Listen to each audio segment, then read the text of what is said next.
അതോട്ടോ കൊറേ അല്ലേ കണ്ടിട്ട്. ഓ, എന്ത് പറയാനാ മോനെ, ഞാൻ കുറെ ദിവസം ഇവിടെ ഇല്ലായിരുന്നു, ആശുപത്രിയിലായിരുന്നു. എന്താ ഉള്ളേ മതവട്ട കഴിക്കാൻ? നിനക്ക് എന്തോ വേണ്ടേ? കുടിക്കാൻ കോളയുണ്ട്, വലിക്കാൻ സിഗരറ്റ് ഉണ്ട്, നീ ഡെയിലി കഴിക്കുന്ന ബർഗർ ഉണ്ട്. എന്താണെന്ന് വെച്ചാൽ എടുത്തോ.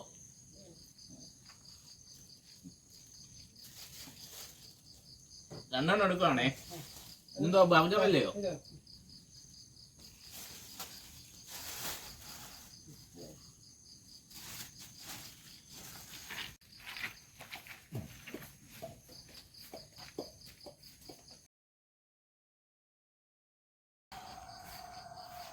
അതോട്ടോ ഒരു 5 കിലോ പഞ്ചസാര മാധവട്ട.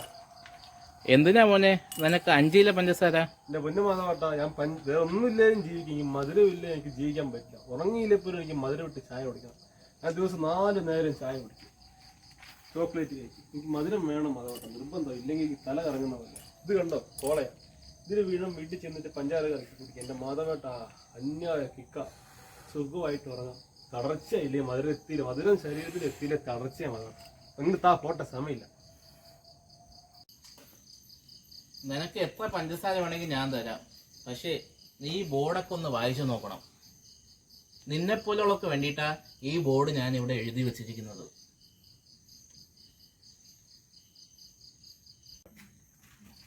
എന്തിനാ മാധവട്ട ഞങ്ങൾ ഇതൊക്കെ വായിക്കുന്നേ?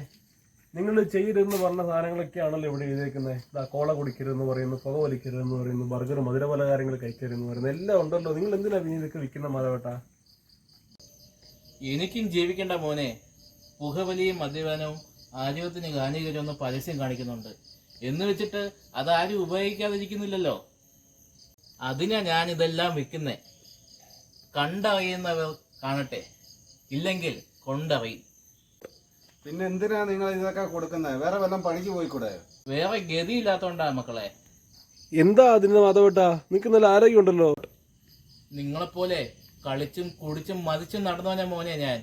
എനിക്ക് ഗതി വന്നല്ലോ. ഏത് ഗതി മാധവട്ട?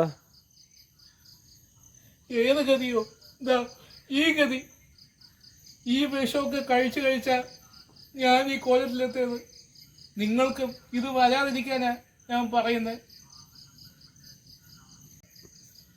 എനിക്ക് എന്തെങ്കിലും ഗതി ഉണ്ടെങ്കിൽ ഞാൻ ഈ വിഷം വിറ്റ് ജീവിക്കില്ലായിരുന്നു മക്കളെ. ഒരു ഗതിയും ഇല്ലാത്തോണ്ടാ. ഒരു ഗതി